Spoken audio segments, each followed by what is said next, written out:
Meillä on tässä osiossa 3 esitystä.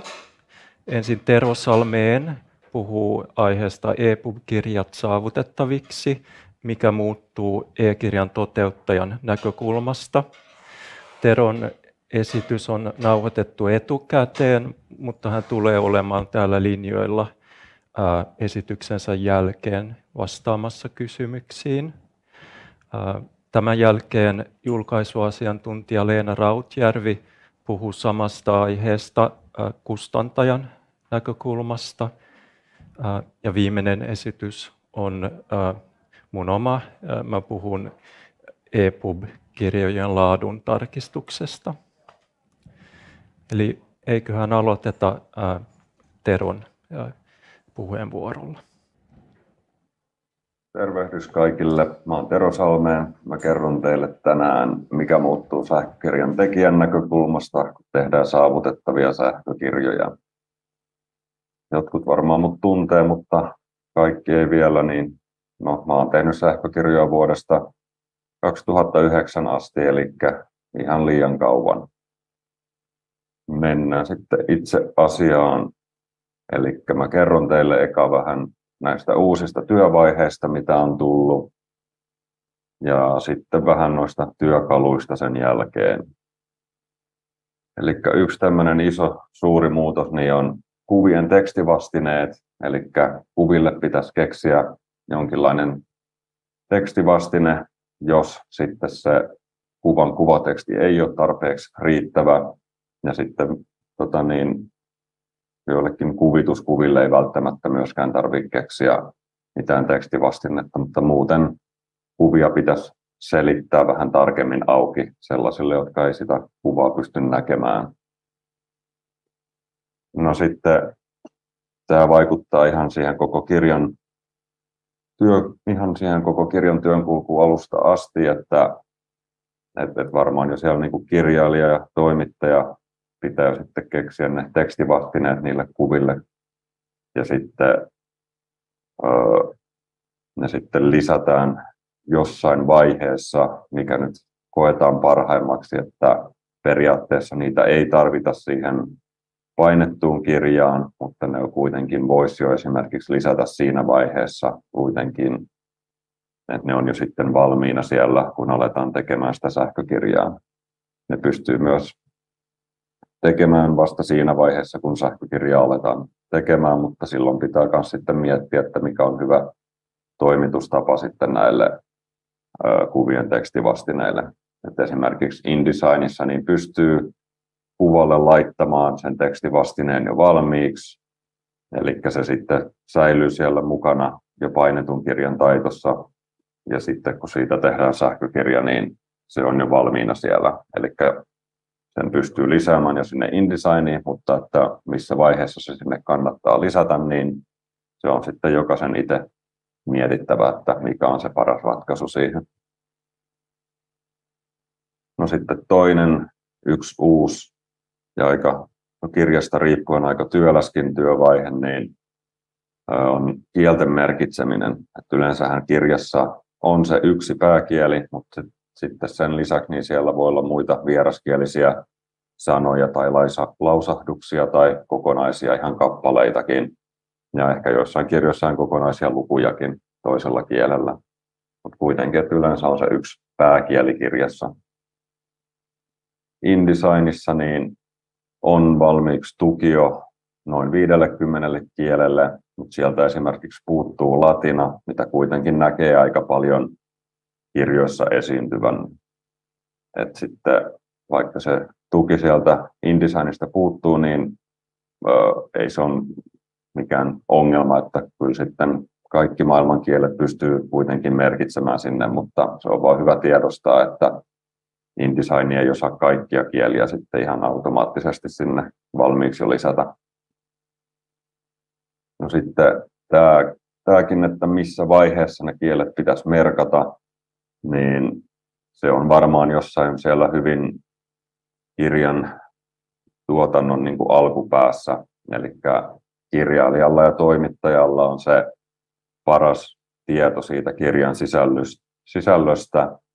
Ja ne sitten pystyisi merkitsemään myös sen kielenkin jo sinne jossain siellä hyvin alkuvaiheessa. Et esimerkiksi jokuhan kursivoi sieltä sanoja tai lihavoi jotain kohtia, niin siinä samassa työvaiheessa niin sitten olisi ehkä hyvä merkata niitä kieliäkin sinne, että jossain siellä hyvin alkupäässä on se kielten merkkaus jo tapahduttava, että siinä vaiheessa kun aletaan painettua kirjaa tai sähkökirjaa sitten taittamaan, niin siinä vaiheessa se kielten merkitseminen on jo ehkä vähän niin kuin myöhäistä, koska silloin pitää sitä sisältöä lukea taas niin kuin uudestaan ja siihen nyt ei ole varmasti kellään aikaa.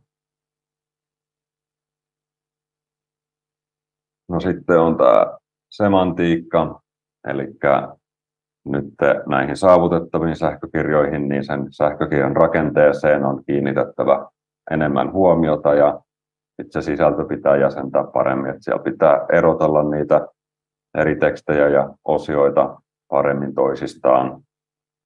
No, tämä sitten niin kuin helpottaa sitä lukijaa niin hahmottamaan sitä kirjan sisältöä ja rakennetta ja sitten navigoimaan siellä kirjan sisällä, kun näitä eri osioita ja tekstejä on eroteltu toisistaan.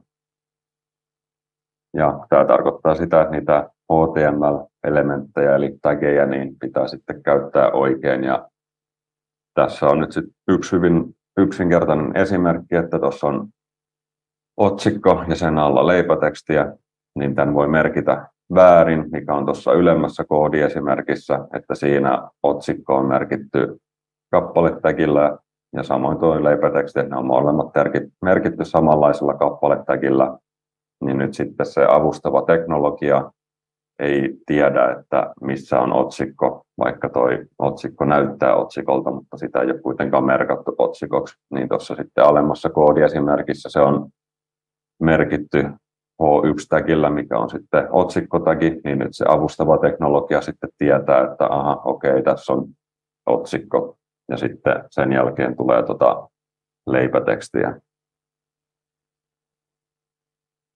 No sitten uusi tämmöinen työvaihe tässä semantiikan tekemisessä, että onhan semantiikkaa jo merkitty noihin sähkökirjoihin, jotka ei ole saavutettavia, mutta nyt se on siis entistä tärkeämpää, mutta sitten näitä ei ole, tai ainakaan itse en ole merkinnyt näitä mihinkään aikaisemmin näitä ARIA-rooleja tai sitten EPUB tai attribuutteja. Eli kun tehdään saavutettavia sähkökirjoja, niin nämä sitten auttaa vielä enemmän sitten siinä kirjan jäsentelyssä ja sitten näiden avulla niin sitten se avustava teknologia sillä pystyy sitten hahmottamaan sitä kirjan rakennetta ja sisältöä tarkemmin. Tuossa on tuo EPUB Type Cover punaisella alleviivattuna, niin se on ton esimerkki tuosta EPUB Type attribuutin käytöstä. Ja sitten tuossa alempana on tuo Role Doc Cover, niin se on sitten esimerkki ARIA-roolin käytöstä. Eli näitä on kahta erilaista merkitsemistapaa. No, miksi näin? Niin käsittääkseni tuo EPUB Type, niin sitä on vähän suunniteltu just kirjoja varten, kun sitten taas nuo ARIA-roolit, niin ne on sitten enemmän esimerkiksi nettisivuja varten. Ja sitten siellä nettipuolella niin ei ole kuitenkaan ihan kaikkea tarpeellista tietoa, mitä kirjoissa olisi hyvä olla. Niin sitten on nyt jostain syystä toistaiseksi ainakin kahta erilaista merkitsemistapaa. Toivottavasti tulevaisuudessa niin olisi vain yhdenlainen universaalimpi merkitsemistapa. No sitten on metadatassakin on uusia juttuja, eli aikaisemminhan sähkökirjoissa on ollut sitä metadataa. Esimerkiksi siellä on ollut joku kirjan nimi ja kirjantekijä ja ISBN-tunnus ja tämmöistä, mutta sitten nyt tulee lisäksi vielä erikseen saavutettavuuteen liittyvää metadataa ja esimerkiksi tässä niin on sitten listattuna tuossa tokalla, 3. ja 4. rivillä, niin siinä on tietona, että tämä kirja on jäsennelty, siellä on sisällysluettelo ja sitten kuvillakin on vielä tekstivastineet. Sitten tuossa on toi 5. rivi hazard-kohta, niin ei ole mitään vaaroja tässä näin, että esimerkiksi ei ole mitään välkkyvää videota, joka voisi aiheuttaa kohtauksen. Ja sitten on vain tieto, että tässä kirjassa on myös sitten tekstiä ja kuvia.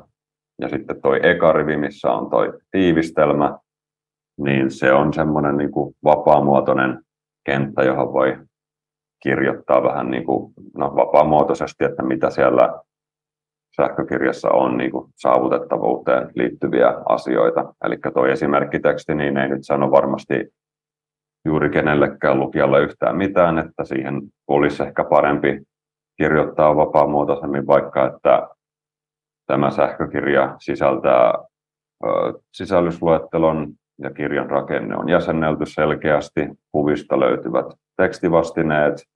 Tässä kirjassa ei ole mitään kohtauksia aiheuttavia vaaroja ja niin edelleen. Eli jotain tämän tyyppistä siitä ehkä lukija saa paremmin niin kuin selville, että mitä tässä kirjassa on. No sitten, että kumpaa nyt sitten tekee EPUB 2 vai EPUB 3, niin kyllä sanoisin, että tässä nyt varmaan kaikkien kannattaisi siihen EPUB 3 siirtyä viimeistään, että EPUB 2 kehittäminen on jo lopetettu vuosia sitten. EPUB 3 on kehittyneempi standardi ja se mahdollistaa enemmän asioita kuin EPUB 2. Ja myös tämän semantiikan lisääminen esimerkiksi näiden arjaroolien ja EPUB type-attribuuttien ja tämmöisten lisääminen niin on helpompaa tähän EPUB 3 sähkökirjoihin. Eli vahva suositus on, että siirrytään EPUB 3 sähkökirjoihin, kun tehdään saavutettavia sähkökirjoja. No sitten vielä vähän työkaluista, niin InDesign on se pääsääntöisin työkalu edelleen, että painetun kirjan taito tehdään InDesignilla ja sillä pystyy tekemään sähkökirjoja, joten on ihan niin kuin aika loogista ja helppoa, että sitten sähkökirjatkin tehdään samalla työkalulla, että kun ne molemmat kirjatyypit pystytään siitä niin tekemään. Mutta InDesign on kuitenkin aika kehno työkalu saavutettavuuden näkökulmasta, eli InDesignista kun tehdään se EPUB-tiedosto, niin nyt sitä joutuu muokkaamaan vielä enemmän kuin mitä aikaisemmin. Eli just kun pitää lisätä kaikennäköisiä saavutettavuuteen liittyviä asioita, niin nyt sitä muokkaamista on vielä enemmän, mitä on aikaisemmin ollut. Eli erilaisilla, sitten ei välttämättä käsin, mutta kuitenkin erilaisilla ohjelmilla niin pitää sitä InDesignista tullutta EPUB-tiedostoa vielä muokata, jotta siitä tulee kunnollisesti sitten validi EPUB ylipäätänsä ja sitten vielä, että se on saavutettava. Aikaisemmin oli lähinnä vain toi yksi validaattori, toi EPUB check, jolla tarkistettiin sähkökirjoja, mutta nyt sitten on vielä toinen, tommonen Ace by Daisy, joka sitten tarkistaa sähkökirjoja niin kuin saavutettavuuden näkökulmasta. Eli vähintään 2 validaattorin läpi olisi hyvä aina saada sähkökirjat vietyä ja katsoa, että niissä ei ole mitään virheitä. Siinä se. Ja olen siellä linjoilla, että jos on kysyttävää, niin kysykää pois. Okei. No niin, otetaan täällä chattiin tuli yksi kysymys. On jäänyt toistaiseksi aavistuksen epäselväksi, miten kielimerkinnät kannattaisi tehdä käytännössä. Tehdäänkö ne Wordissa, tyylityksen yhteydessä vai miten? Toisin sanoen, siirtyvätkö kielimerkinnät Wordista InDesigniin? Kysyy Ville Pekkanen. Joo, niin Wordihan on kyllä aika kehno työkalu merkitä noita kielimerkintöjä, mutta kuitenkin se Word on vissiin se pääasiallinen työkalu sitten niin kuin kirjailijalle että toimittajalle, että siinä kuitenkin sitten ne merkkityylit siirtyy aina InDesigniin asti, niin yksi tapa varmaan voisi olla tehdä niitä kielimerkintöjä sitten niin kuin noiden merkkityylien avulla. että vaikka ne merkkityylit ei nyt siellä Wordissä ilmeisesti sisällä sitä kieltä, mutta kuitenkin ne merkkityylit voi sitten nimetä vaikka sen haluton kielen mukaan ja sitten InDesignissa niin laittaa näihin merkkityyleihin se oikea kieli paikoilleen. Se voisi olla esimerkiksi yhdenlainen tapa tehdä näitä kielimerkintöjä.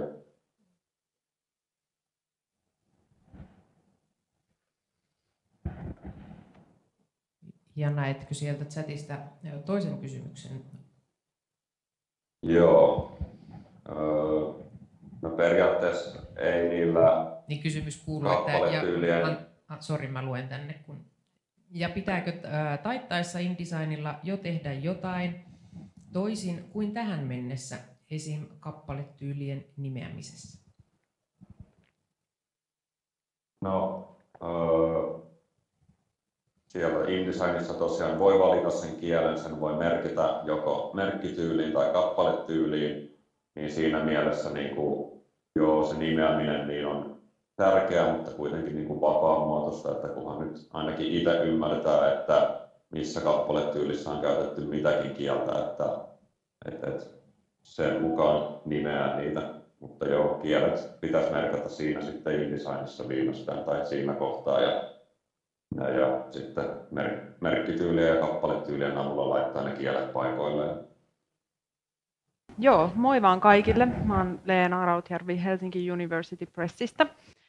Me ollaan alettu nyt hyvin aktiivisesti tekemään meidän kirjoista, niin kun, tai tästä, nyt ja jatkossa ilmestyvistä kirjoista saavutettavia. Ja pohdiskelen tässä puheenvuorossani nyt hiukan sitä, että mikä muuttuu, mikä on muuttunut.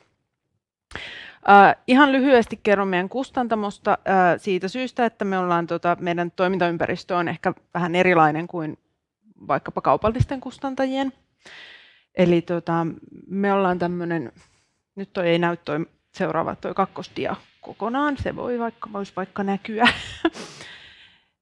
Ollaan siis Helsingin yliopiston ja yliopiston kirjaston ja Gaudeamus kustantamon tämmöinen yhteistyönä perustama Open Access-tiedekustantamo. Tarkoittaa siis sitä, että meidän kirjat, myös lehdet, mutta kirjoista puhun nyt tässä kohtaa, niin on maksutta saatavilla verkosta aivan kaikille. Eli ollaan niin kuin haluttu, että tuoda tieteellisiä julkaisuja maksumuurien takaa pois, ja me julkaistaan englanniksi. Ja no, mä voin ehkä samalla kertoa, tämä on kuitenkin vasta tätä taustajurinaa. Ja tosiaan ollaan haluttu perustaa tällainen avoin kustantamo, jotta mahdollisimman monella ihan niin kuin ympäri maailman ihmisillä olisi pääsy tietoon, niin silloin saavutettavuus jotenkin tulee myös tosi tärkeäksi, koska sitten ei, niin kuin, että tämmöiset niin kuin toimintarajoitteet tai vaikkapa apuvälineiden käyttö, että se ei sit estäisi sitä tutkitun tiedon äärelle pääsemistä. Ja me ollaan aika tuore kustantaja, että meillä on ensimmäiset kirjat on ilmestynyt 2020, eli meillä ei ole mitään tuhansien nimikkeiden backlistiä myöskään. Että siinä mielessä niin kuin aika kiitollinen tilanne meillä. Toisaalta meidän julkaisut, koska ne on niin kuin tieteellisiä julkaisuja, niin ne on paikoin aika monimutkaisia niin kuin kuvitukseltaan ja muutenkin välillä. Niin joo. Ja mä voisin sanoa tässä kohtaa myös sen, että meidän kirjat ilmestyy 3 formaatissa, eli on se saavutettava EPUB, tai siis EPUB-julkaisu, joka on se saavutettava tuote.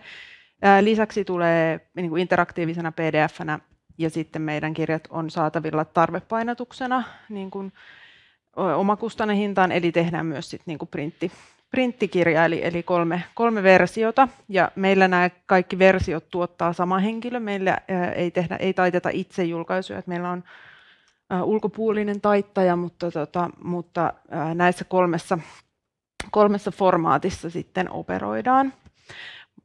No niin, eli nyt päästään tähän, että se mistä Tero puhui äsken oli niin kuin siinä vaiheessa, kun käsikirjoitus on jo mennyt sinne e-kirjan tekijälle ehkä, tai siinä niin kuin käsikirjoituksen työstövaiheessa, niin mä otan nyt siitä vähän niin kuin askeleen yleisemmälle tasolle. ja pohdin sitä, että mikä tässä niin kuin saavutettavassa kirjassa on tavoite. Ja mä oon näemmä tullut aika lailla samaan tulokseen kuin Lars Wallin niin kuin edellisessä sessiossa, että on se yksi tuote, se sähköinen kirja, jota samaa tuotetta voi käyttää mahdollisimman moni. Eli silloin kun niin kuin toimintakyky tai toimintakyvyn rajoitteet, apuvälineet, että kun ne ei niin kuin estä pääsyä sinne kirjaan, niin silloinhan meidän tapauksessa se tutkittu tieto on entistä niin kuin laajemman lukijakunnan saatavilla.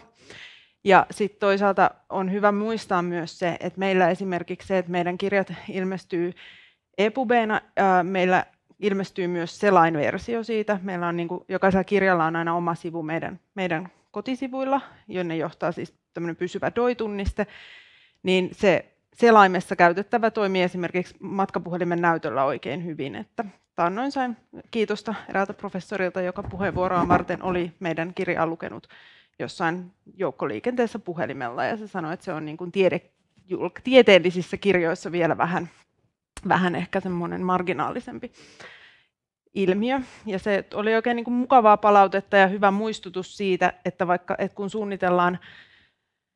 suunnitellaan kaikille, niin silloin siitä niin kuin hyötyy myös ne ihmiset, jotka lukevat kyllä niin kuin printtiä tai pdf:ää, niin eri tilanteissa on myös erilaisia toimintarajoitteita. Ja me ollaan ajateltu, että saavutettavuus, että se nimenomaan ei olisi sellainen erillinen työvaihe, jonka joku tekee, esimerkiksi taittaja tekee sitten siinä loppuvaiheessa, vaan että me ollaan nyt lähdetty ajattelemaan sitä, että kaikki, jotka osallistuu kirjan tekoon, ymmärtää saavutettavuudesta edes jotain ja sen oman roolinsa, että mitä kenenkäkin on hyvä tietää ja mitä voi tehdä paremmin. Tästä huolimatta on tosi tärkeää muistaa, että tätä saavutettavuustyötä ei voi niin kuin ulkoistaa ainakaan oman kustantamon ulkopuolelle, että on niin kuin fantastisia e-kirjan tekijöitä, jotka tekee tosi niin kuin hyviä tuotteita, mutta vastuuhan siitä saavutettavuudesta on tietysti kustantamossa, jolloin me ollaan ajateltu, että on hyvä, että on joku ihminen, joka ymmärtää saavutettavuutta ehkä niin kuin syvemmin, ja sitten on niin kuin se, joka sit niin kuin vastaa. Koska sitten, ettei käy niin, että jos vastuu on ajateltu, että tämä kuuluu jokaisen työhön ja tämä on tällainen läpileikkaava asia, niin sitten kukaan ei oikeasti ole vastuussa. Eli tämä on niin kuin tämä tavoite. No sitten, että miten me ollaan niin kuin menty tätä tavoitetta kohti. Nyt voi laittaa sen viimeisen dian. Maali häämöttää. Niin meillä on siis ollut kirjan prosessikuvaus aika tarkka. Ollaan käyty se läpi ja mietitty, että miten tämä saavutettavuuden toteuttaminen sitten vaikuttaa eri vaiheisiin. Voin kertoa, että minulle luki tuossa alun perin, että saavutettavuuden toteutuminen, ja sain itseni kiinni siitä, että sehän nimenomaan ei tapahdu itsestään, vaan että tarvitaan toimenpiteitä.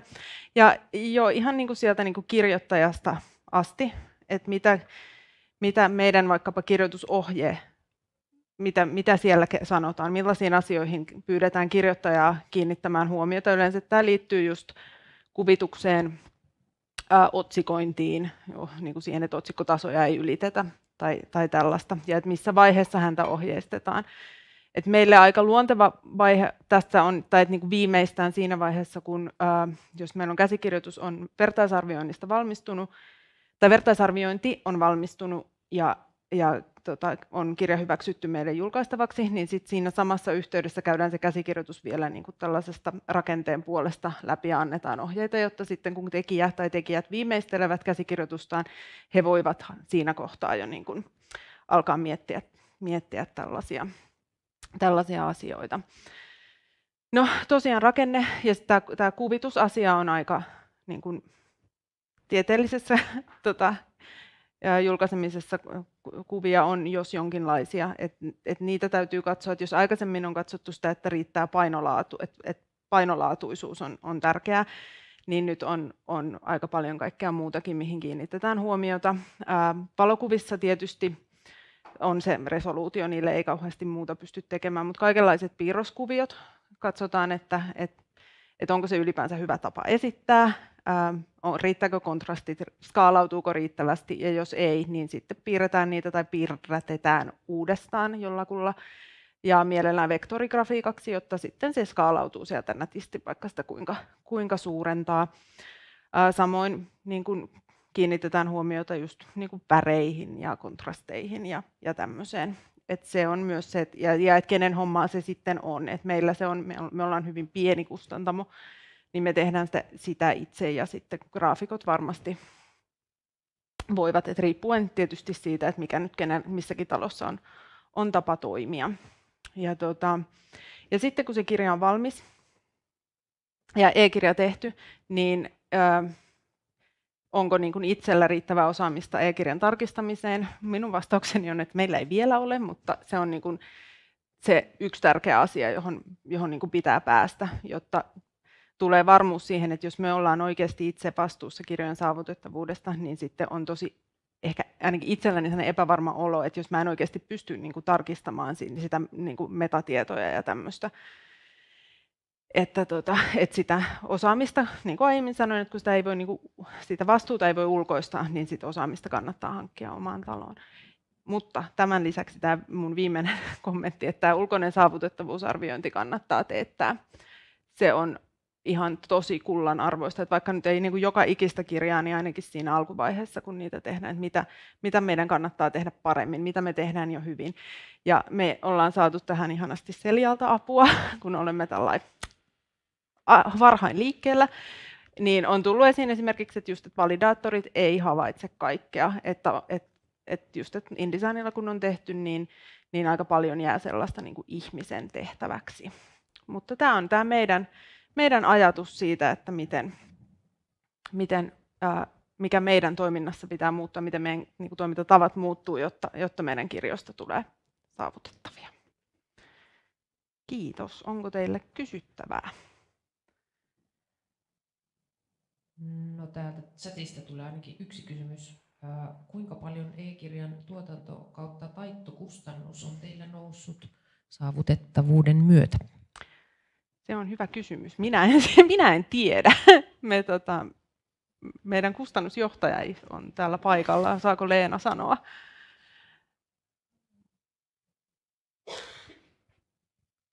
No, on se jonkun verran noussut, mutta kun me ollaan samaan aikaan tehty ikään kuin joitakin muitakin muutoksia siinä meidän taittoprosessissa, niin on sitä vähän vaikea eritellä, mutta että on se niin kuin jonkun verran noussut, mutta ei mitenkään massiivisesti, että ei ole kestämättömällä tasolla ollenkaan.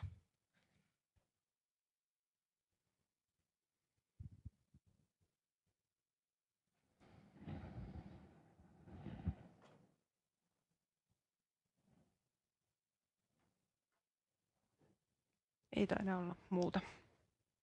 Okei, kiitokset.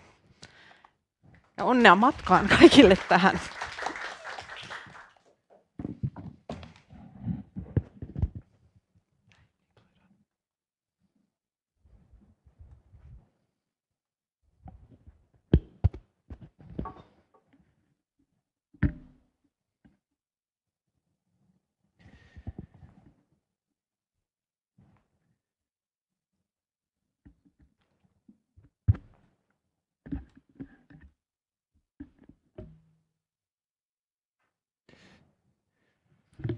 Joo, mä kommentoisin vähän Leenan esitystä, että oli tosi kiva kuulla, miten te huomioitte saavutettavuuden jos käsikirjoitusvaiheessa ja mietitte esimerkiksi kuvia ja infografiikoita ja sellaista, että se on just se, mitä tarvitaan.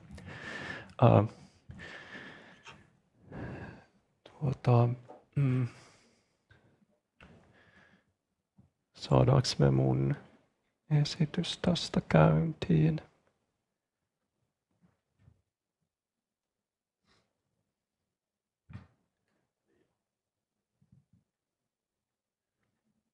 Eli noin. Joo, eli mun teema on ePubin laaduntarkistus. Ja tietenkin seminaarin teeman mukaan mä keskityn tässä niihin ominaisuuksiin, joilla on merkitystä saavutettavuudelle. Mun ajatus tässä oli oli tosiaan vastata vähän siihen tarpeeseen, minkä Leena mainitsi, että antaisin kustantajille tietoa siitä, mitä kannattaa tarkistaa valmiissa e-kirjassa, jos haluaa varmistaa, että se on saavutettava, ja miten sen voi tehdä, millä välineillä. Ja samalla tulee varmaan vähän vinkkejä e-kirjan tekijöille, ei ehkä nyt Tero Salmeenin kaltaisille konkareille, mutta niille, jotka ei vielä ole paneutunut näihin asioihin niin paljon. Eli mä puhun myös tässä alussa vähän ohjelmistoista, eli mitä ohjelmistoja voi käyttää tähän, ja annan hieman perustietoja ePubin koodirakenteesta.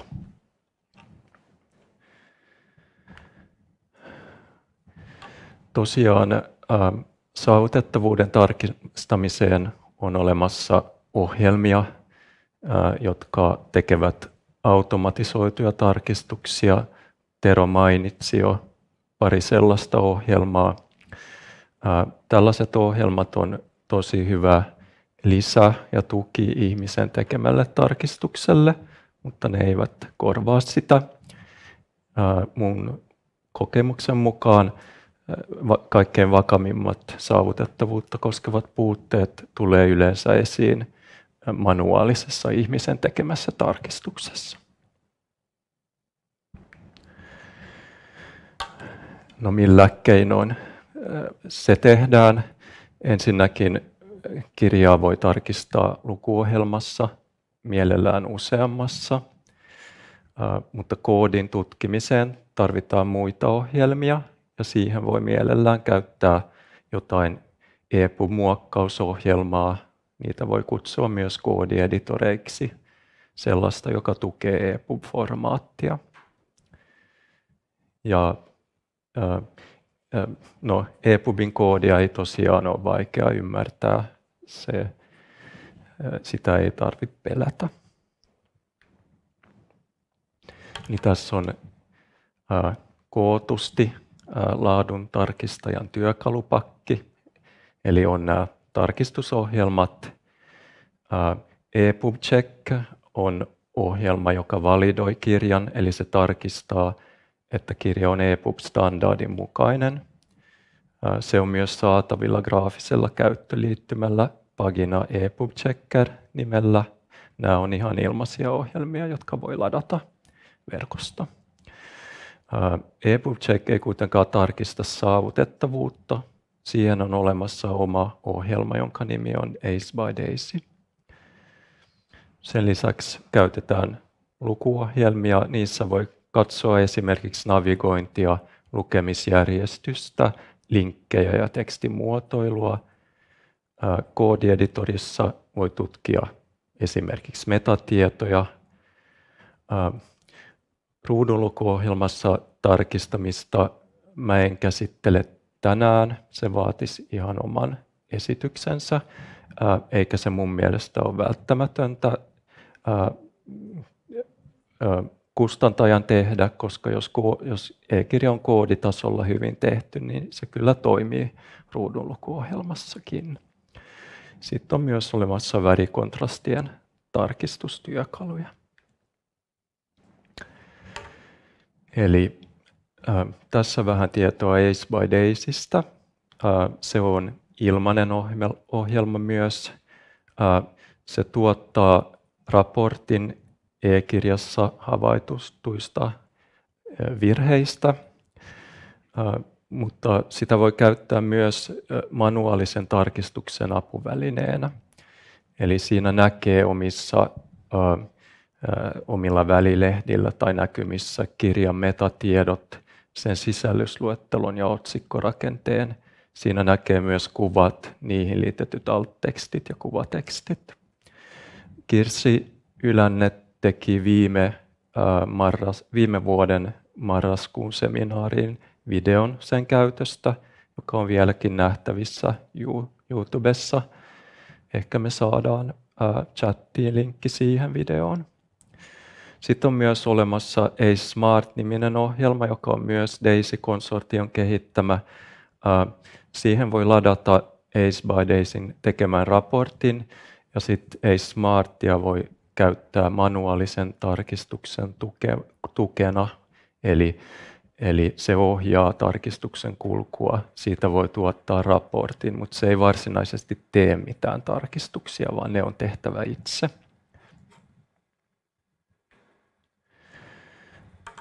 Tässä on nyt esimerkkejä hyvistä, mun mielestä hyvistä lukuohjelmista, joita voi käyttää desktop-ympäristössä. On Thorium Reader, Calibre, Apple Books ja Lars Wallinin Colibrio-lukuohjelmaa voi käyttää verkossa osoitteessa demo.colibrio.com. Näissä on vähän erilaisia hyviä ominaisuuksia ja puutteita. Thoriumissa on saavutettavuus huomioitu tosi hyvin, mutta se ei näytä kaikkia kirjan tyylejä oikein, eli sitä kannattaa täydentää vaikkapa Calibrella tai Apple Booksilla, jotka sitten näyttää ne tyylit paremmin. Mobiilissa voi myös käyttää Colibriota, nykyisellään pelkästään Androidilla, mutta se on kuulemma tulossa myös iOSille.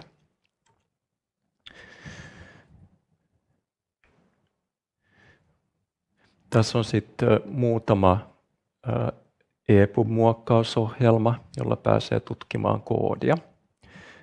Oxygen on maksullinen ohjelma.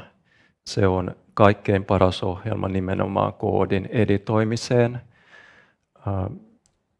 Yksi puute siinä on, että siinä ei pysty esikatselemaan e-kirjan tekstiä niin kuin siltä, miltä se näyttää lukuohjelmassa. Eli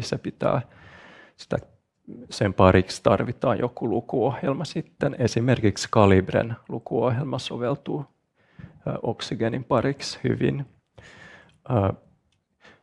Calibre on ilmainen ohjelma Windowsille, joka sisältää tämän lukuohjelman lisäksi myös muokkausohjelman, jossa saa kätevästi koodinäkymän viereen esikatselun. Ja toinen ilmainen vaihtoehto, jonka saa myös Macille, on Sigil. Siitäkin Kirsi teki videon viime vuoden seminaariin. Tässä on ruutukaappaus Calibre ebook-editorista. Siinä näkyy yksi kirjan tiedosto, koodinäkymä keskellä, sen oikealla puolella esikatselu, vasemmalla ylhäällä vähän kirjan tiedostorakennetta ja vasemmalla alhaalla sisällysluettelo. Ja tällä dialla on ruutukaappaus Oxygenista. Oxygenissa näkee erityisen selkeästi kirjan tiedostorakenteen ja se on oikeastaan ainoa näistä, joka näyttää sen ihan niin kuin se on kirjassa koodattu. Ja tässä on tämä auki oleva tiedosto on nimeltään Content OPF. Se on kirjan rakenteen kannalta tosi tärkeä tiedosto. Siinä näkyy alussa kirjan metatietoja. Tässä on sitten lyhyesti EPUBin tärkeimpiä osia. EPUB siis ei ole yksi tiedosto, vaan se on nippu erillisiä tiedostoja. OPF-tiedosto, joka tunnistaa tiedostopäätteestä OPF, sisältää kirjan metatiedot. Se määrittelee HTML-tiedostojen lukemisjärjestyksen. Eli ilman sitä lukuohjelma ei tietäisi, missä järjestyksessä sisältö pitää näyttää. EPUB sisältää siis HTML-muotoisia sisältötiedostoja myös. Se sisältää navigointitiedoston, joka EPUB 3 on yleensä nimeltä TOC, XHTML. Siitä tulee siis se sisällysluettelo, joka näkyy lukuohjelmassa omassa näkymässä. EPUBissa on yleensä myös tyylitiedosto CSS-muodossa ja erillisiä kuvatiedostoja. Näistä voi lukea enemmän esimerkiksi Celian Julkaise kaikille -sivustolla, jossa on artikkeli nimeltään EPUBin anatomia aloittelijoille. Joo, tämä oli mun ensimmäinen osio ja mä ajattelin oikeastaan, että katsotaan jokaisen osion jälkeen, että onko tullut jotain kommenttia, koska tämä on vähän pidempi esitys. Onko chattiin tullut jotain vai? No täällä chatissa on yksi kysymys. Entä jos kirja on PDF-muodossa? Mitä sen tekemisessä pitäisi ottaa huomioon ja millä sen voisi tarkistaa?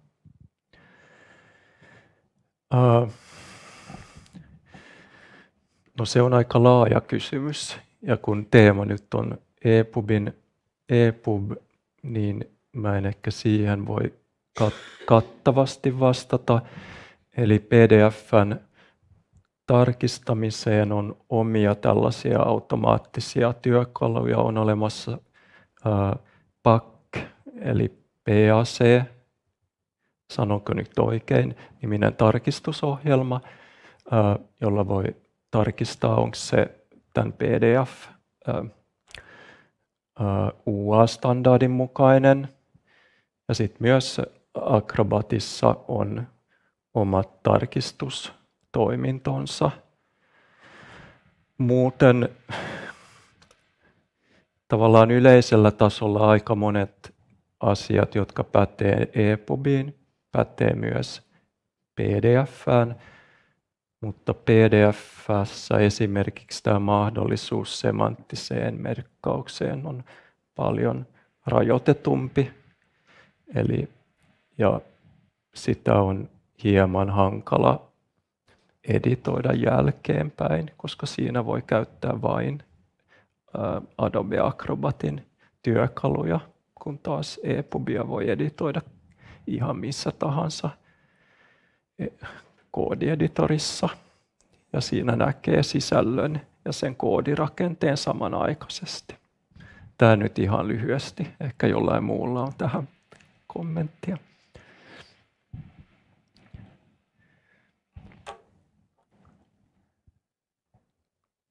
Oliko salissa kellään mitään kysyttävää? Nähdäänkö?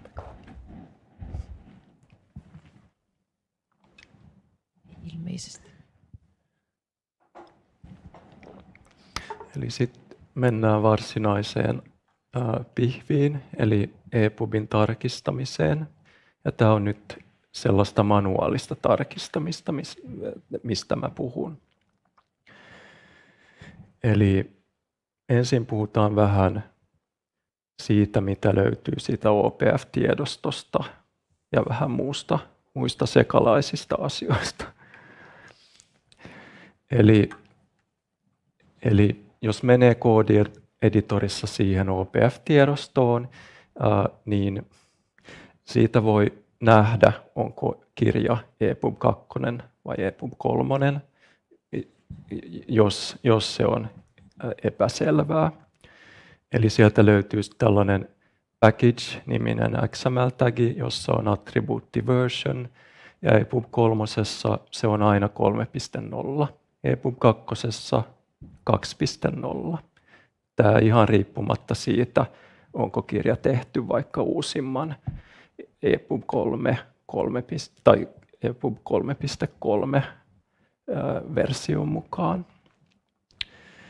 Ja Tero puhui jo tästä, eli älkää tehkö enää EPUB 2. Tähän samaan elementtiin pitäisi merkitä myös kirjan metatietojen kieli tällaisella XML-lang-tagillä.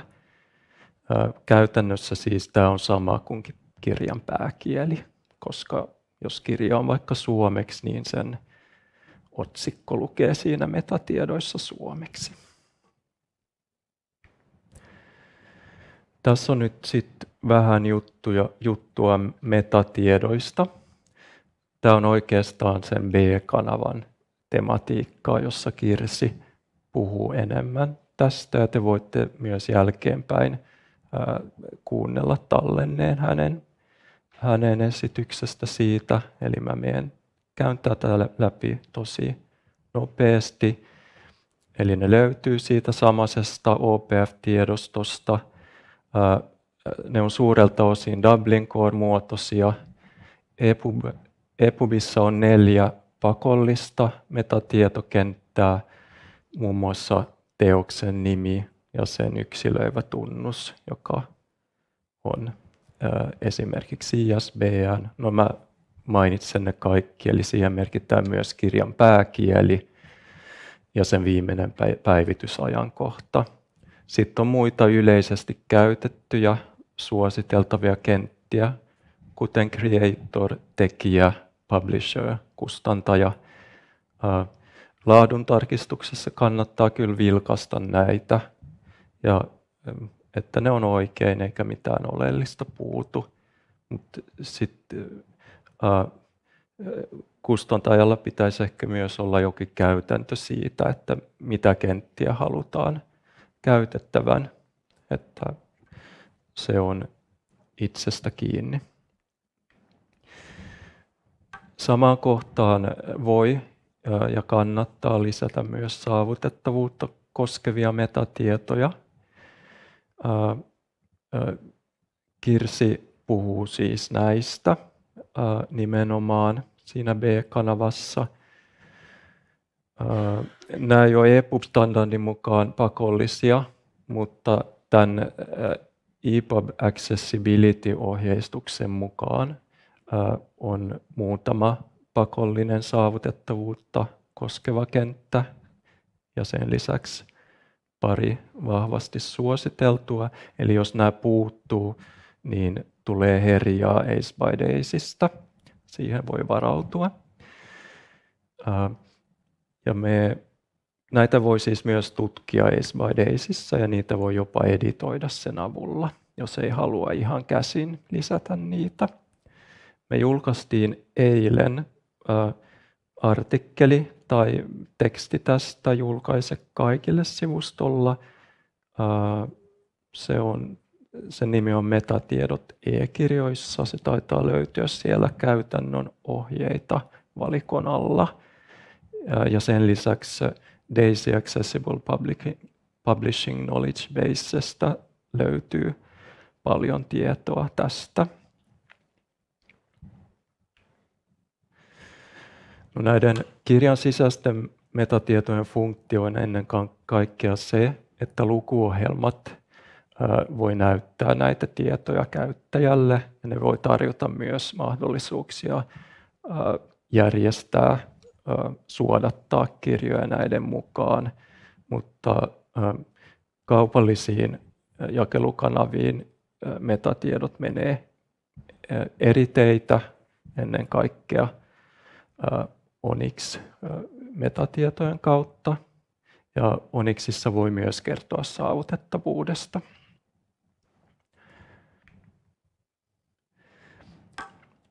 Sitten mennään ihan toiseen asiaan, eli puhutaan lukemisjärjestyksestä.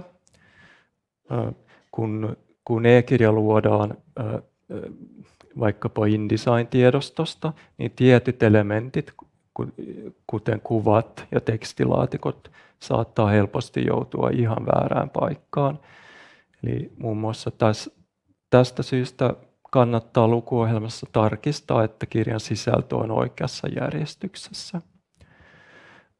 Tavallisessa EPUBissa tätä ei tarvitse erikseen tarkistaa koodieditorissa, koska se lukuohjelmassa näkyvä järjestys ja kooditason järjestys on käytännössä aina sama. PDF:ssä tilanne on aivan toinen. Ne voi poiketa paljon toisistaan ja myös Fixed Layout EPUBissa kooditason järjestys pitää tarkistaa erikseen.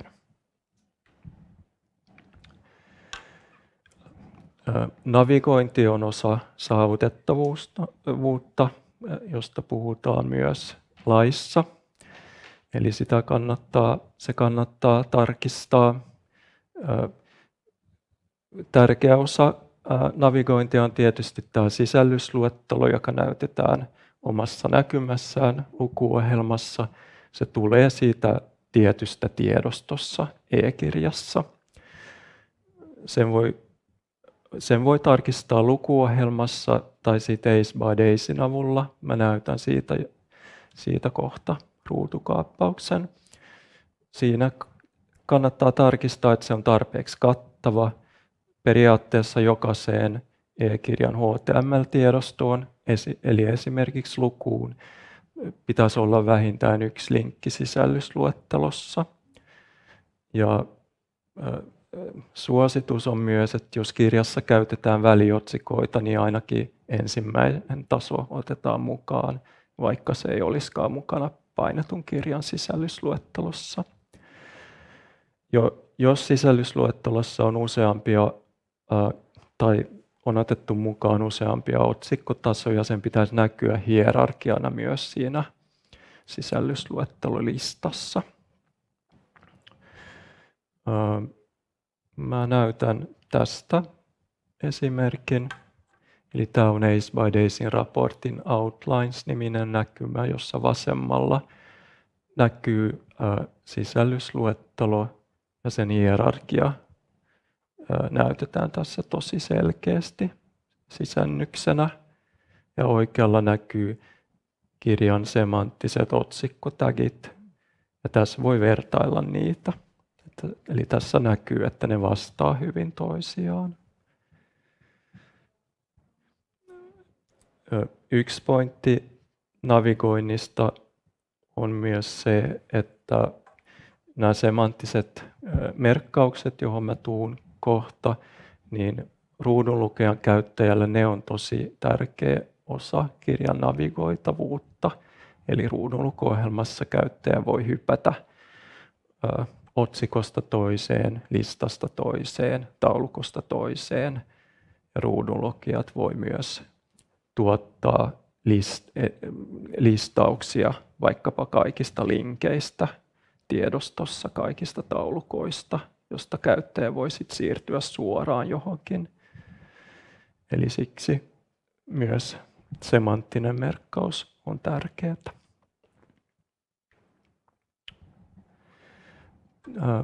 Tero puhui jo kielimerkinnöistä. Siinä on 2 asiaa, jotka pitää huomioida. Ensinnäkin jokaiseen HTML-tiedostoon merkitään tiedoston pääkieli. Se tulee ihan tiedoston alkuun HTML-elementtiin. Sen lisäksi, jos tiedostossa on osia, joilla on poikkeava kieli, nekin pitää merkitä koodiin. Minulla on tästä muutama esimerkki.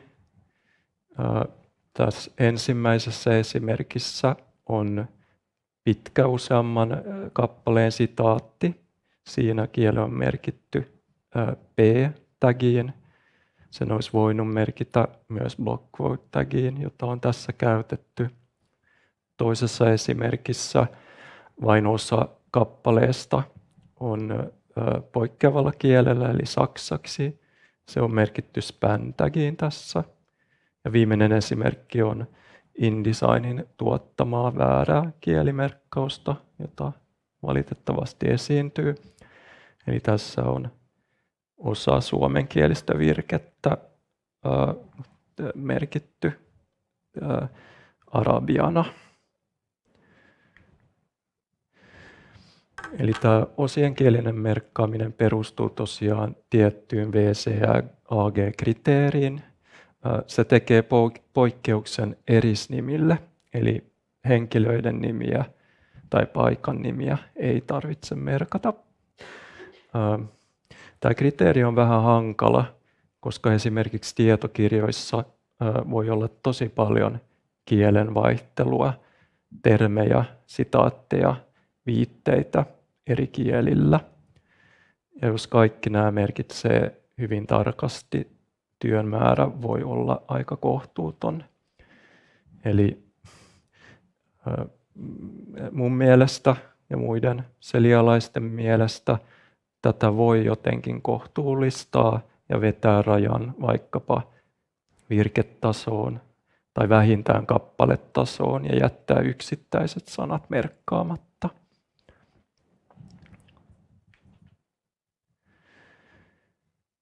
Joo, tämä oli ensimmäinen osio EPUBin tarkistamisesta. Oliko tästä mitään kysymyksiä?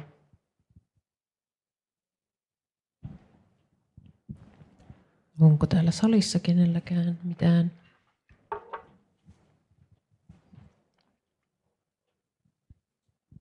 Sami Määttä Seljasta. Tuossa oli mun mielestä hyvä just huomioida se, että jos on vaikka taulukkoja tai kuvia ja se, että miten ruudunlukijalla esimerkiksi niitä pystyy käymään ikään kuin listana läpi, jos haluaa, niin just sen takia on erityisen tärkeää myös miettiä, että minkä nimisiä ne eri taulukot ja kuviot sitten on. Että se on eri asia, että käytkö listaa läpi, jossa lukee taulukko, taulukko, taulukko, vai onko se taulukko 1, plää, plää, plää, tämä asia, taulukko 2, ja sitten myös sama kuvien tapauksessa, että jos niillä on kuvaavat kuvatekstit ja sitten alt-tekstit, niin se helpottaa heti oikean kohdan löytämistä siinä kirjassa ja oikeat kuvat. Joo, tosi hyvä pointti. Joo.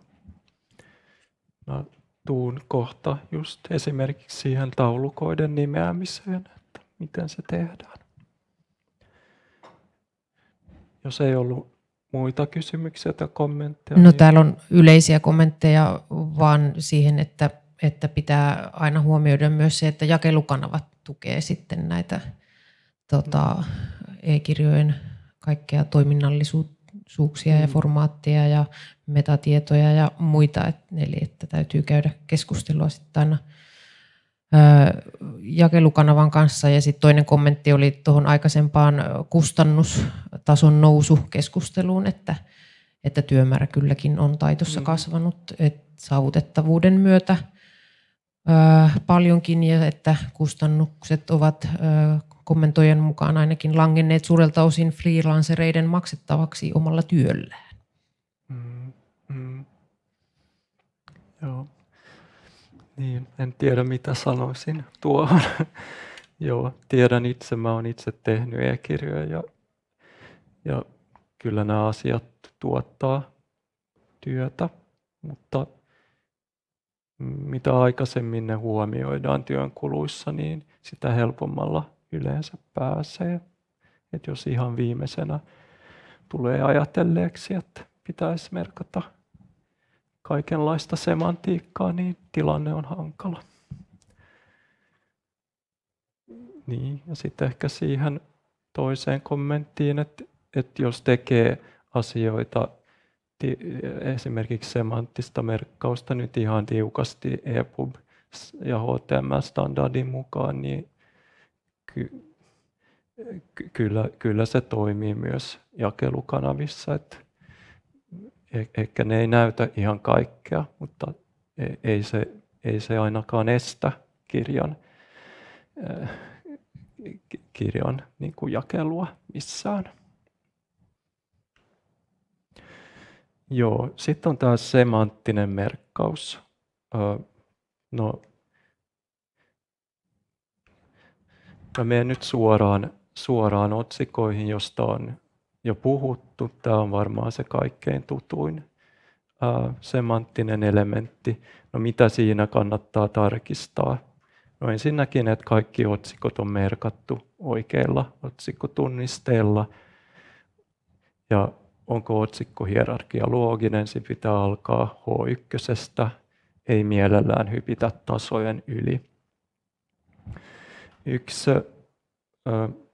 vähän hankala asia on, että otsikot saattaa usein koostua useasta kappaleesta.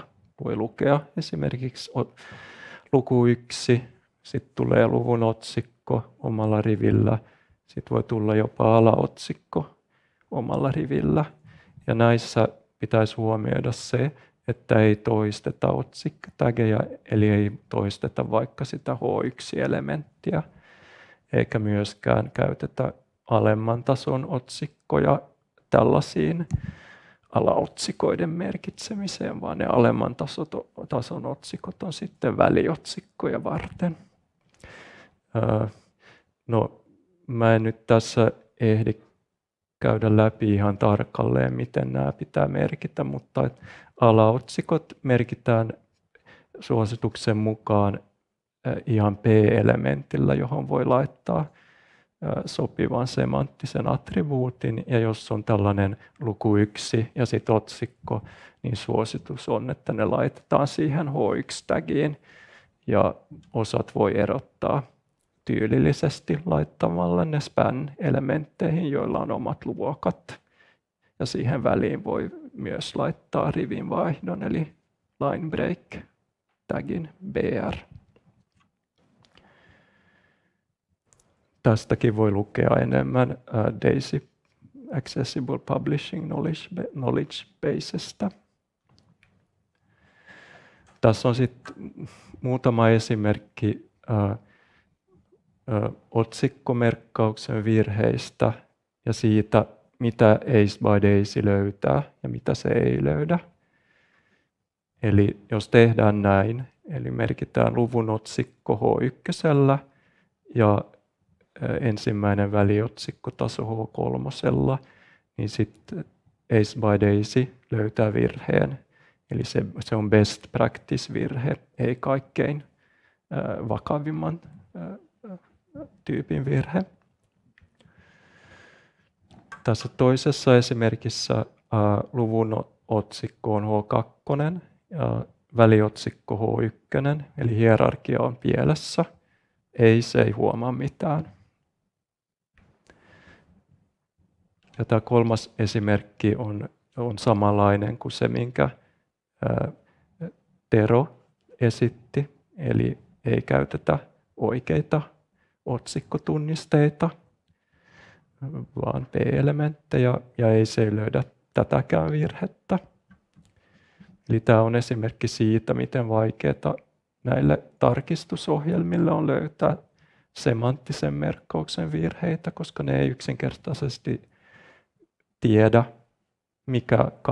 mikä kappale on otsikko ja minkä tason otsikko se on. Luetteloille tai listoille on omat HTML-tunnisteensa.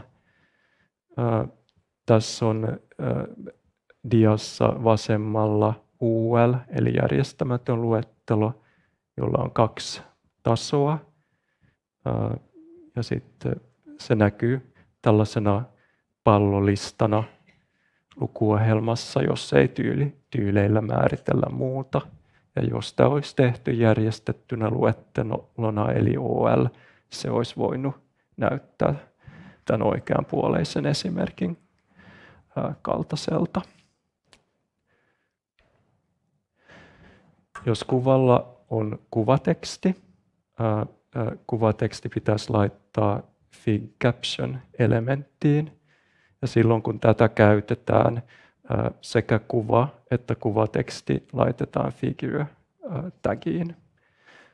Ja tämä on esimerkki sellaisesta semantiikasta, mitä ei voi käyttää EPUB 2, koska tämä on HTML5 tageja. Eli EPUB 2 ei kuvatekstejä voi merkitä semanttisesti. No nyt tultiin sitten taulukoihin. Se on kaikkein monimutkaisin semanttisen merkinnän osa-alue. Mä laitoin tähän hyvin yksinkertaisen taulukon, jossa on kuitenkin käytetty erilaisia semanttisia tunnisteita. Eli taulukolla on otsikko, taulukko 1, ateriat. Se on laitettu caption-tagiin, joka on taulukon sisällä, eli se ei leijalle siinä ulkona jossain p-taginä, niin kuin usein näkee. Ja tämä on just esimerkki siitä, mistä Sami puhui. Eli kun käytetään captionia näin, niin se toimii taulukon saavutettavana nimenä. Eli jos ruudunlukuohjelma tekee listan taulukoista, niin nämä nimet näkyy siinä listassa. Muuten siinä näkyisi vain jotain taulukko, jolla on niin ja niin monta saraketta tai jotain tällaista. Tässä on myös 2 sarakeotsikkoa ja 4 riviotsikkoa. Tällaiset otsikosolut merkitään siis TH-tagillä, table header. Muut solut on TD, eli table data. Sarakeotsikot ja riviotsikot voi myös erottaa toisistaan tällaisella scope-attribuutilla, jonka arvo on call, jos kyseessä on sarakeotsikko, ja row, jos kyseessä on riviotsikko. Näin yksinkertaisessa taulukossa näitä scope-attribuutteja ei oikeastaan tarvitsisi käyttää. Tämä toimisi luultavasti muutenkin ruudunlukuohjelmassa, koska tässä on vain ensimmäinen rivi sarakeotsikoita ja sitten ensimmäinen sarake on riviotsikoita, mutta jos olisi useampia otsikkorivejä tai yhdistettyjä soluja, eli vähänkin monimutkaisempi rakennelma, niin näitä attribuutteja pitää käyttää. Tässä on listaus tavallisista virheistä. Taulukon otsikko ei ole caption. Johtuu osittain siitä, että Wordissa tai InDesignissa ei voi luoda tällaista elementtiä, eli se pitää jälkikäsittelyssä korjata. TH-elementtiä ei käytetä, scope-attribuutit puuttuvat. Joskus käytetään tyhjiä rivejä ja sarakkeita taulukon muotoiluun, sekään ei ole hyvää. Liian leveät taulukot on ongelma visuaalisesti lukeville joskus, koska osa taulukosta voi yksinkertaisesti kadota näkyvistä kapealla näytöllä. Eli näitä kannattaa yrittää välttää.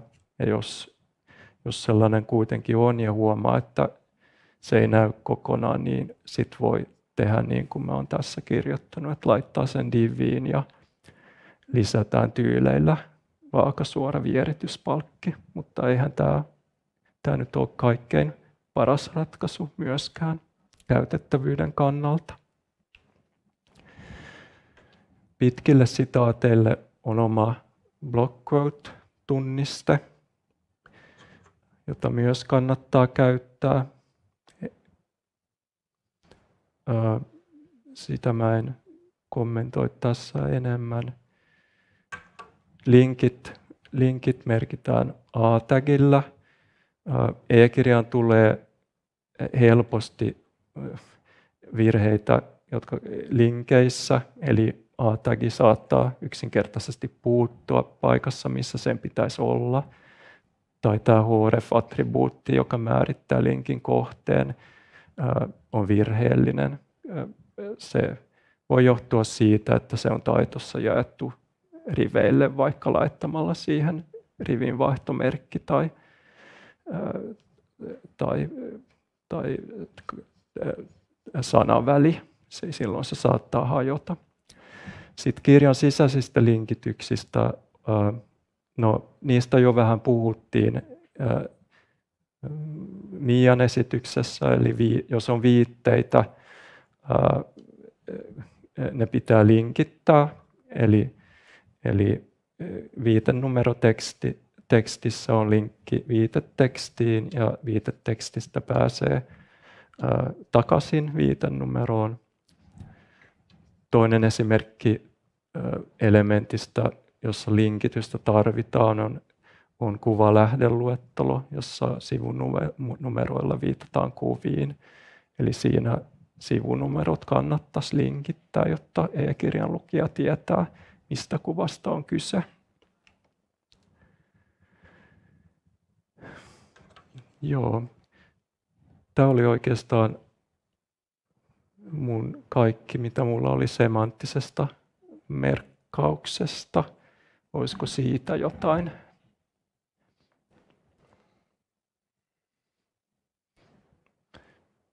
Mä luulen, että väsymys alkaa jo painaa, eli yritetään päästä nopeasti loppuun, tai ainakin päästä loppuun. Nyt päästiin sitten kuviin. Alt-teksteistä ollaan puhuttu paljon. Jos ne on kirjoitettu jo kirjan toimitusvaiheessa ja liitetty kuviin InDesign-taitossa, niin valmiissa e-kirjassa tarvitsee tarkistaa vaan, että ne on siinä oikealla paikoillaan.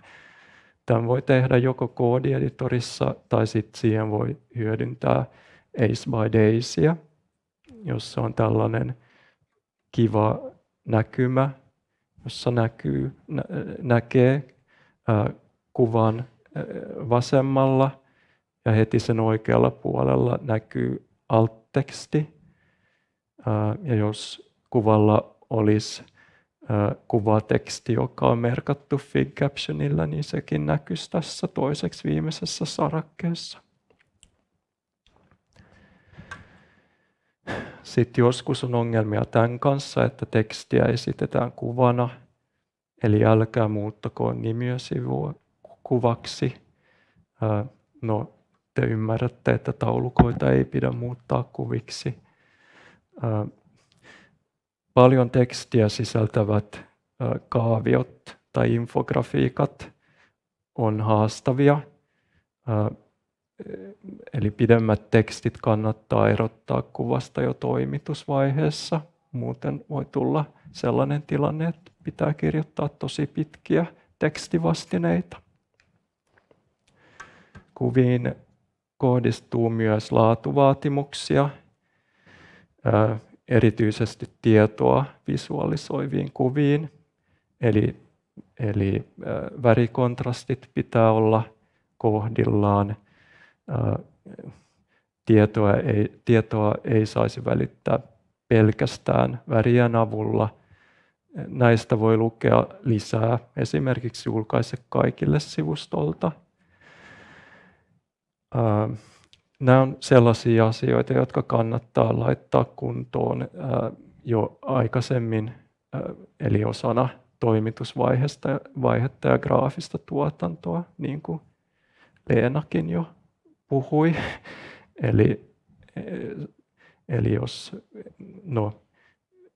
Eli silloin kun e-pubia tuotetaan, on vähän myöhäistä ruveta muuttamaan kuvia. Ja sitten tämän tyyppisiä kuvia ei pitäisi muuntaa liian pieniksi. Sellainen resoluutio, joka riittää valokuvalle, ei välttämättä riitä kuvalle, jossa on tekstiä tai jotain graafeja.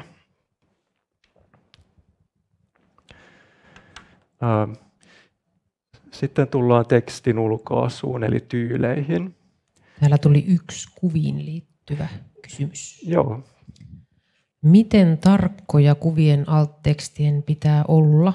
Esim. Jos on anatomiakuva, niin riittääkö, että siitä kerrotaan, että siinä on ruoansulatuselimistö, vai pitääkö luetella kuvassa näkyvien elimien nimet, vai pitääkö niiden järjestystä tai ulkonäköä kuvailla, esim. Koko? Mä sanoisin, että se riippuu kontekstista, eli minkä tyyppinen kirja on kyseessä ja minkälainen funktio sillä kuvalla on kirjassa. Eli jos on anatomian oppikirja, jota on tarkoitus päntätä jossain pääsykokeessa, niin toki se kannattaa kuvailla tosi tarkasti, jos sitä ei ole ympäröivässä tekstissä jo kerrottu. Jos tämä on sitten jossain historian teoksessa esimerkkinä jostain, niin eihän sitä välttämättä tarvitse samalla tavalla kuvata. Tämä on, joo. Ja jatkokysymys, entä graafit? Pitääkö selittää, miten joku käyrä menee, ensin nousua, sitten laskua, tai pitääkö olla tarkkoja lukuja vai riittääkö yleistieto, mitä kuvaajassa on esitetty?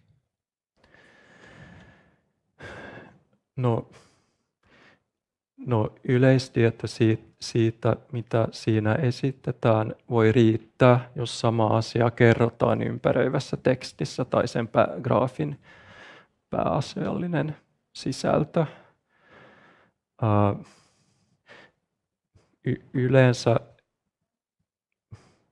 sanoisin, että tärkeintä on, että erilaiset niin kuin trendit ja muutokset, mitä siinä graafissa tulee esille, kerrotaan. Sitten joissain tapauksissa, jos se on yksinkertainen, eli siinä on vain vähän lukuja, niin voi olla helpointa vaan kertoa ne luvut alt-tekstissä. Mutta on toki tapauksia, jossa tämä ei ole mahdollista. Sitten yksi mahdollisuus olisi myös, että annetaan ne luvut taulukkomuodossa eräänlaisena niin kuin pitkänä kuvailutekstinä. Mutta se ei sitten mahdu siihen alt-attribuuttiin tietenkään.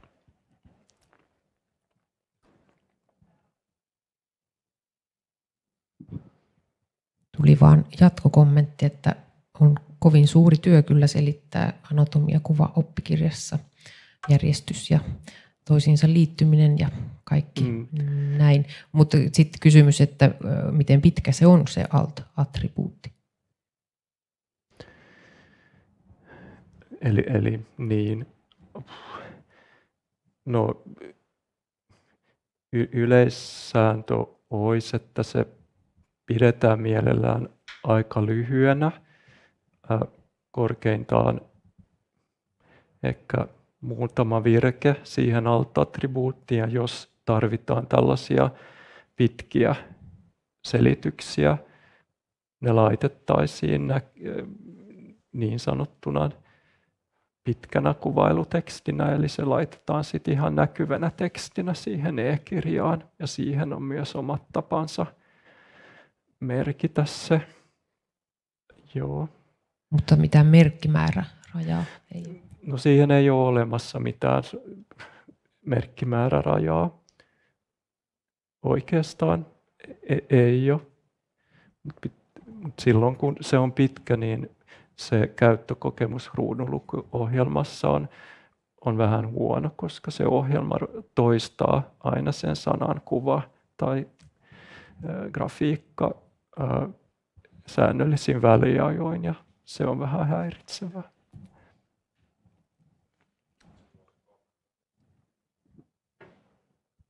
Ja sitten esimerkiksi se Sami Määttä taas tässä, se alt-teksti ja se attribuutti myös estää semmoisen semanttisen merkityksen välittämisen sille ruudunlukijalle esimerkiksi. Eli sen takia kannattaa suosia sitä pitkää kuvailua niin kuin ihan varsinaisena tekstinä, koska jos tietää, että on monimutkainen kuva, niin sitten se kannattaa selittää siinä tekstissä selkeästi. Ja ehkä voin tälleen omalla kokemuksella sanoa, että monesti kaaviot tai kuvaajat, joiden kirjassa ajatellaan selkiyttävän sitä asiaa, niin ne on selkeitä monesti sille kirjoittajalle itselleen.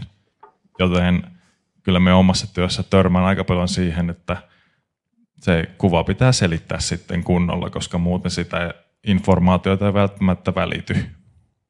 Tämä oli ehkä vähän sivuraide ja sille oma filosofinen näkökulma näihin infografiikoihin tai selittäviin kuviin, kun tuntuu, että monesti ne ei välttämättä kuitenkaan selitä oikeastaan sitä ilmiötä ennen kuin itse sen tuntee. Joo, hyviä pointteja tosiaan.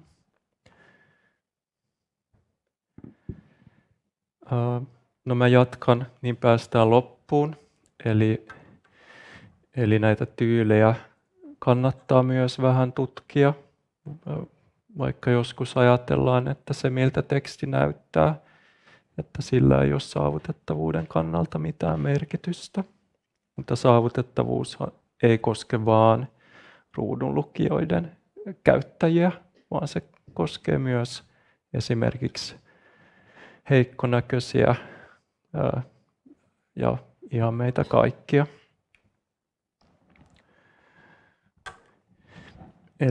Eli teksti, e-kirjan tekstin ja sen taustan välillä pitää olla tarpeeksi suuri värikontrasti. Eli jos tekstille on määritelty värejä, tämä kannattaa tarkistaa. Mä en nyt tässä selitä näitä tarkkoja vaatimuksia, koska tämän asian voi hyvin helposti tarkistaa esimerkiksi Ace by Daysilla, joka huomaa kyllä virheet ja raportoi niistä. Ja on myös olemassa tällainen WebAIM Contrast Checker verkossa, johon voisi syöttää käytettyjen värien koodeja ja sillä voi myös säätää ne niin, että kontrasti on tarpeeksi suuri, jos on tarve. Sitten linkkien pitää erottua selkeästi ympäröivästä tekstistä ja siihen pitäisi käyttää myös muuta kuin väriä. Lukuohjelmissa ja verkkoselaimissa on yleensä oletustyyli, jossa linkki on sininen ja alleviivattu. Ja tätä ei yleensä kannata muuttaa, koska se on hyvin tunnistettava tapa merkitä linkkejä.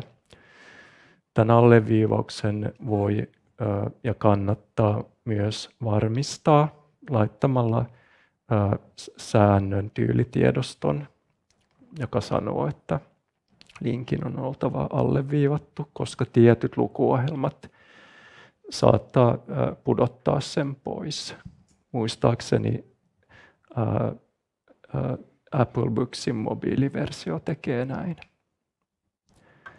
Toinen tärkeä juttu on, että tyylit ei saisi estää lukijaa mukauttamasta tekstiä joko lukuohjelmassa tai erillisillä apuvälineillä. Yksi pointti tässä on, että ei käytetä absoluuttisia mittayksiköitä tekstiä koskeviin määrittelyihin. Tavallisin virhe tässä on, että käytetään pikseliyksikköä, eli px. Sen sijaan pitäisi käyttää suhteellisia yksiköitä, kuten em, rem tai prosentti. Rivivälistys määritellään suhteellisesti ilman yksikköä. InDesign tekee myös tyylitiedoston sellaisen asian, että se määrittää kaiken tekstin mustaksi, jos sille ei ole määritetty muuta väriä. Ja tämän määrityksen joutuu poistamaan, koska se saattaa piilottaa tekstin tietyissä tilanteissa, esimerkiksi jos käyttää väriteemaa, jossa tausta on hyvin tumma.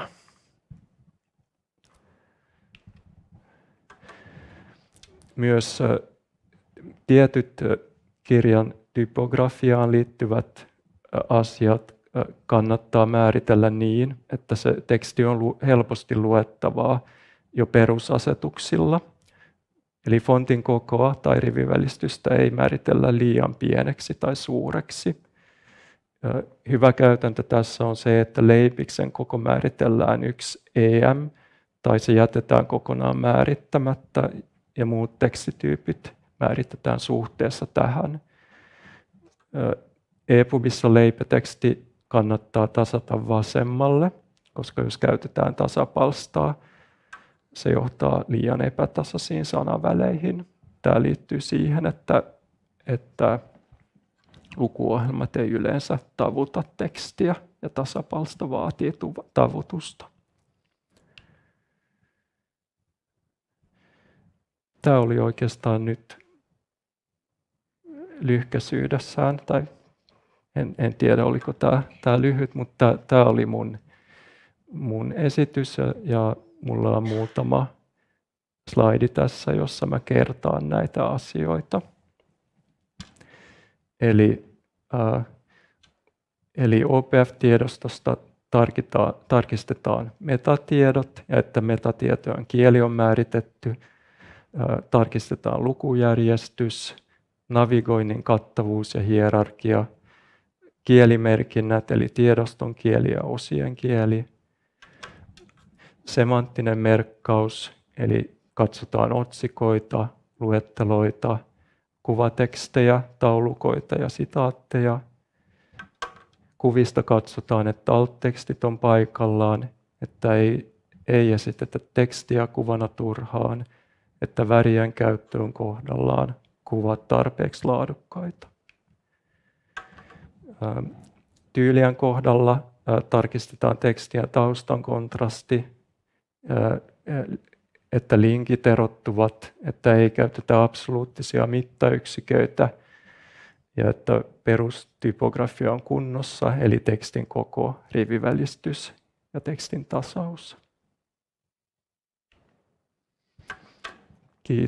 Kiitos tästä. Ja nyt varmaan voidaan taas katsoa, onko tullut kysymyksiä tai kommentteja.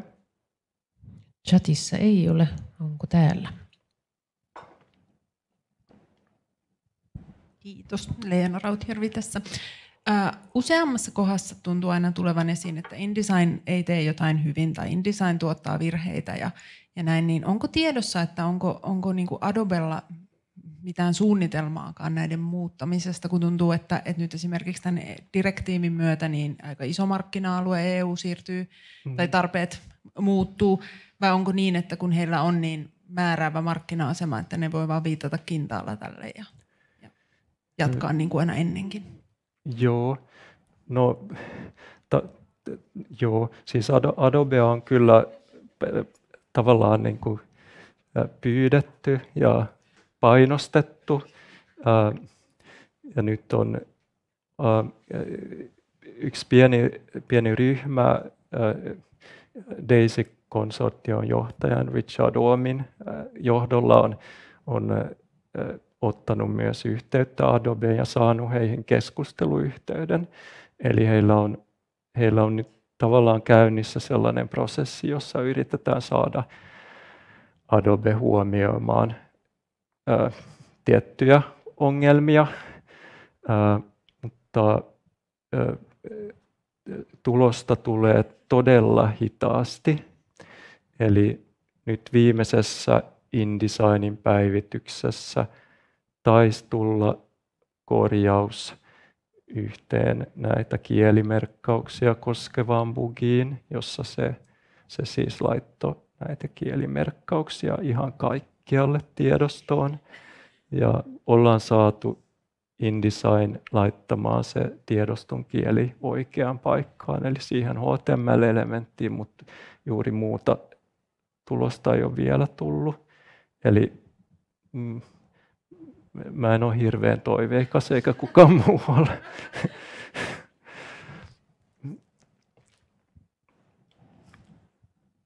Täällä chatissa toivotaan, että ehkä tekoälystä tähän asiaan on tulevaisuudessa jotain apua.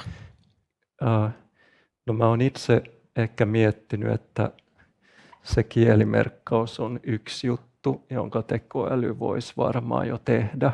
Jos uskaltaisi heittää sen kirjan koodin ChatGPT:hen, niin ehkä se tekisi jotain ihmeitä, mutta mä en ole vielä kokeillut sitä. Et varmaan se on asia, jonka kone osaisi tehdä, koska onhan jo olemassa algoritmeja, jotka tunnistaa kieliä. Sitten niin. Joo, tämä varmaan auttaisi tässä työmäärässä. Sitten täällä kiitetään esityksestä ja todetaan, että onneksi omalla työpaikalla käytännöt tukevat jo jonkin verran sitä, mihin pitäisi päästä, ja että vanhasta HTML-osaamisesta on selkeästi apua näissä asioissa. Kuulostaa hyvältä. Kannattaa tosiaan opiskella HTML ja vähän muutakin, jos ei ole tehnyt sitä. Onko kielimerkkausten taso, esim. Virkkeet, ja jätetään erisnimet pois. Sellainen taso, jonka voi ottaa hyväksyttäväksi tasoksi. No mun mielestä on. Ja varmaan tämä on asia, jota siinä hyvät käytännöt ryhmän dokumentissa myös pohditaan ja kirjataan siihen jotain. En vielä tiedä tarkalleen mitä, mutta mä oon ottanut tämän esille, kun ollaan puhuttu tämän avin saavutettavuusvalvonnan kanssa, ja he kyllä ymmärsi täysin tämän. Ja huomauttivat myös, että eihän esimerkiksi verkkosivustoilla myöskään ole, tai tämä on asia, joka on luultavasti monella verkkosivustolla pielessä, eikä siitä tule mitään sanktioita. Suunnilleen näin. Onko salissa vielä kommentteja tai kysymyksiä?